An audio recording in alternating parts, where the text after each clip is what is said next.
इस वीडियो में अभी हम देखने वाले हैं जो BTSC JE, railway, SSC JE और सीडब्ल्यूडी है जो एसएससी का ही पार्ट है, इन सैलरी का कंपैरिजन करने वाले हैं क्योंकि बहुत सारे ऐसे हमारे दोस्त हैं वो जो बीटीएससी जेई में हाल ही में जो सेलेक्ट हुए हैं, लेकिन ये बहाली जो था 2019 का था, इसी कारण उन्होंने कई स्टूडेंट जो है जो रेलवे में सेलेक्ट है, एसएससी में जो सेलेक्ट है और किसी ना किसी डिपार्टमेंट में सेलेक्टेड है। अब वो चाहते हैं कि बीटीएससी में ज्वाइन करे या ना करे, ये उनका बहुत सारा डाउट है क्योंकि दूसरे डिपार्टमेंट में वो करीब 5 ईयर 4-5 साल का जॉब कर चुके हैं, तो वहां पे उनका बहुत सारा डाउट आ रहा है। तो सबसे पहले अभी हम देखेंगे कि उनको क्या क्या बेनिफिट रहेगा और क्या क्या डिसएडवांटेज रहेगा बीटीएससी जेई, रेलवे जेई और इन सब चीजों में। तो सबसे पहले आप देखिएगा, तो बीटीएससी जेई आपका लेवल 7 में आता है, वही रेलवे जेई आपका लेवल 6 में आता है, एसएससी जेई आपका लेवल 6 में आता है और जितने भी सेंट्रल के जेई होते हैं वो लेवल 6 में आते हैं। लेवल 6 में आने का मतलब है कि आपका जो बेसिक सैलरी होगा, बेसिक सैलरी आपका 35,400 हो जाता है। वहीं आप बात कीजिएगा आपका लेवल 7 का तो 44,900 हो जाएगा। वहीं ग्रेड पे की बात करिएगा तो ग्रेड पे आपका जो रेलवे जेई का है वो 4200 है, एसएससी जेई का है वो 4200 है। वहीं आप बात कीजिएगा बीटीएससी जेई का तो वो आपका बड़े हो जाता है 4600 ग्रेड पे। तो एक लेवल बढ़ने से बहुत ज्यादा डिफरेंस आ जाता है। तो ये मेन बेनिफिट है आपको बीटीएससी ज्वाइनिंग करने का। बीटीएससी ज्वाइनिंग करने के कई लोग जो रेलवे में ज्वाइन किए हैं तो रेलवे में वो बोल रहे हैं कि हमको एक्स्ट्रा जो आपका अलाउंस मिलता है वो मिल जाता है, नाइट अलाउंस, अलग अलग टाइप का अलाउंस करीब 15 से 20 हजार मिल जाता है। वहीं आप बात कीजिएगा बीटीएससी जेई में तो बीटीएससी जेई में कोई अलाउंस आपको नहीं मिलेगा, आपका जो सैलरी है वही मिलेगा। वहीं आप बात कीजिएगा एसएससी जेई में तो एसएससी जेई में आपका जो सैलरी के अलावा बहुत ज्यादा तो अलाउंस नहीं रहता है, लेकिन ठीक ठाक रहता है। वहीं सेंट्रल पीडब्ल्यूडी में आप देख सकते हैं कि लेवल 6 में आता है। वहीं अब हम देखने वाले हैं सैलरी स्ट्रक्चर का। तो देखिए, अभी मैं लास्ट वीडियो में बताया था जैसे कि आप देख सकते हैं कि ये बीटीएससी जेई का है जो लेवल 7 में है। अभी आप देख सकते हैं इन हैंड वहां पे सैलरी आपको मिल जा रहा था 74,000, ये कट बिट के आपका 70,000 के आसपास आपका सैलरी बन जा रहा था।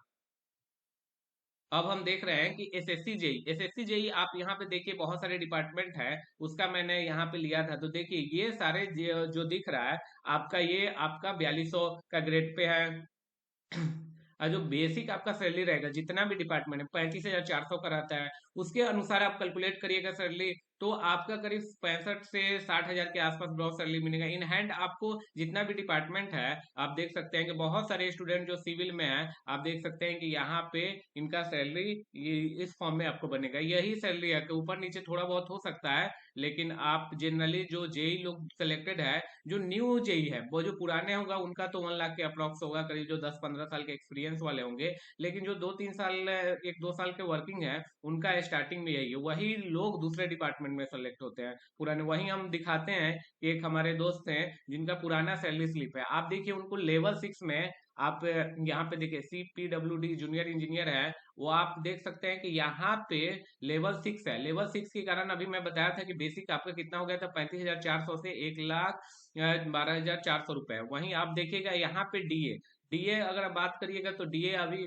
करीब आपका कितना हो गया है, करीब 50%। तो 18,000 इसमें जोड़िएगा तो 12,000 इसमें आपका कंट्रीब्यूट करिएगा तो करीब 65-70,000 के आसपास, क्योंकि इनका 1 ईयर का एक्सपीरियंस था तो सिर्फ 70,000 के आसपास, 65 के आसपास इनका सैलरी बन रहा है। इन हैंड बात कीजिएगा तो इन हैंड सैलरी इनका करीब आपका बन रहा था करीब। अब तो फिलहाल ये अभी जो ये सैलरी स्लिप है इनका ये 2021 का है। अब 2024 में अभी बात हुआ था उनसे तो वो बता रहे थे कि मेरा सैलरी इन आपका ग्रॉस सैलरी करीब 75-80 के आसपास उनका बन रहा है। तो इन हैंड उनका इजिली मिल जाता है आपका 65 के आसपास। तो यही आप बात कीजिएगा, ये हो गया। और एक चीज और आपको दिखा दें, और एक चीज आपको यहाँ पे दिखा दे, यहाँ पे देखिए 4200 ग्रेड पे है और यहाँ पे लेवल शो कर रहा है 6, और वहीं 4600 ग्रेड पे यहाँ पे लेवल 7 दिखा रहा है। तो आप यहाँ पे बेसिक देखिए, फर्स्ट ईयर का बेसिक आपको 35,400, वहीं फर्स्ट ईयर का 44,900 है, तो काफी डिफरेंस है। तो आप देखिए अगर आप 35,400 वाले बेसिक में ज्वाइन करते हैं तो आपको कितने साल आपको इंतजार करना पड़ेगा, 1 2 3 4 5 6 7 8 9, 9 ईयर के बाद आपका क्या होगा, लेवल जो आपका कई बार आपने सुना होगा कि डिपार्टमेंटल प्रमोशन मिला तो आपको 9 साल का वेट करना पड़ेगा, तब जाके आप लेवल 7 में एंट्री करेंगे। तो आप यहाँ से डायरेक्टली अगर आप एसएससी एसएससी जेई छोड़ के अगर बीटीसी ज्वाइन करते हैं तो आपका 7-8 साल का टाइम बच जाएगा, आप डायरेक्टली आप काफी अच्छे लेवल पे जाइएगा। वहीं आप बात कीजिएगा 7 साल 8 साल आप वेट कीजिएगा तो आप देख सकते हैं कि यहाँ 44 से 900 पे पहुंचेगा, वहीं आप बात कीजिएगा यहाँ पे 56,000 पहुंच जाएगा। ये डिफरेंस होता है अलग अलग डिपार्टमेंट का। वहीं आप यहाँ पे देखिए अलग अलग है, आप देख सकते हैं यहाँ पे आप देख सकते हैं लेवल, यहाँ पे आपका लेवल है, यहाँ पे कितने साल में आपका कंप्लीट हो रहा है, ये सारे चीज आपको दिखाई दिया जा रहा है। और आपको एक जानकारी के लिए ये भी बता दें कि जो एसएससी सीजीएल होता है, आप देख सकते हैं कि assistant section officer central secretariat service में आप देख सकते हैं कि यहाँ पे लेवल 7 दिया जा रहा है, जिसका बेसिक है 44,900। वहीं आप देखिएगा असिस्टेंट सेंट्रल विजिलेंस कमीशन, उनका भी लेवल 7 है, जो काफी हाई आपका प्री मेंस उसके बाद रिटन एग्जाम के बाद वहां पे आपका सिलेक्शन होता है। और बीटीएससी जेई में आप यहाँ पे देख सकते हैं कि आपको खुद पता है डायरेक्ट आपका सिलेक्शन हुआ है। वहीं आप देखिएगा असिस्टेंट इंटेलिजेंस ब्यूरो, यहाँ पे भी आप लेवल 7 में देख सकते हैं कि मिनिस्ट्री लेवल तक का भी बहुत सारे ऐसे पोस्ट है जो लेवल 7 में और ग्रुप बी के अंदर रखा गया। आप देखिए यहाँ पे, तो ये जो आपका पोस्ट है लेवल 7 आप ज्वाइन करते हैं तो काफी अच्छा ग्रोथ रहेगा। और वहीं आप देखिएगा कि यहाँ पे आपका बेसिक लेवल 6 में आपका 35,400, और ये आपका जो आपको दिख रहा है कि 1,42,400, तो आपका ये बंड होता है, एक बार आपका इंक्रीमेंट होते होते आपका अगर पे रिवीजन नहीं होता है इसलिए दिया जाता है, तब तक आपका बेसिक यहाँ तक आपका बढ़ता जाएगा। एक पर्सन है जिनका आप देख सकते हैं कि लेवल यहाँ पे देखिए इनको लेवल 8 में मिला है, तो आप देख सकते हैं कि यहाँ पे जो प्रमोशन के बाद आप देख सकते हैं कि लेवल 47,600 ये लेवल 8 का होता है। लेवल 8 7 और 8 में देख सकते हैं इतना का ही कुछ ज्यादा डिफरेंस है। और ये असिस्टेंट ऑडिट ऑफिसर है, उनका सैलरी आप देख सकते हैं यहाँ पे, हालांकि डीए आपका ज्यादा नहीं है, लेकिन डीए आपका 50% यहाँ पे करिएगा तो करीब आपका 24,000 के आसपास यहाँ पे ऐड होगा, तो करीब 10,000 बढ़ के आपका करीब 80 और 90 के आसपास यहाँ पे सैलरी हो जाएगा।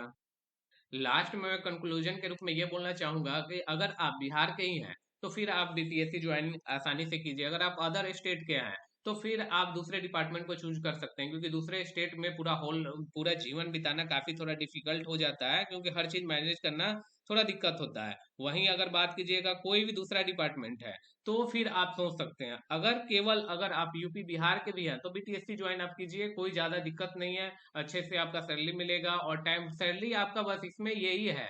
तो बीटीएससी जेई में आपका सैलरी हो सकता है कि 10 दिन 15 दिन का डिले होते रहेगा। वहीं आप बात कीजिएगा रेलवे जेई का तो आपको मंथ एंड के पहले पहले आपका सैलरी हर महीने मिल जाएगा। वहीं आप बात कीजिएगा एसएससी जेई का, इसका भी सेंट्रल के जितने भी सैलरी होते हैं आपके मंथ एंड पे मिल ही जाते हैं। वहीं आप देखिएगा तो आपको रेलवे जेई में कुछ बोनस भी मिल जाता है। वहीं बात कीजिएगा बीटीसी जेई में तो कुछ बोनस नहीं मिलेगा, लेकिन बोनस को कंपनसेट डायरेक्ट लेवल 7 कर दे रहा है, तो आप बिना बेझिझक आप बीटीएससी ज्वाइन कीजिए। Thank you for watching. अगर कोई दूसरा डाउट होता है तो कमेंट कीजिएगा, लाइक एंड सब्सक्राइब।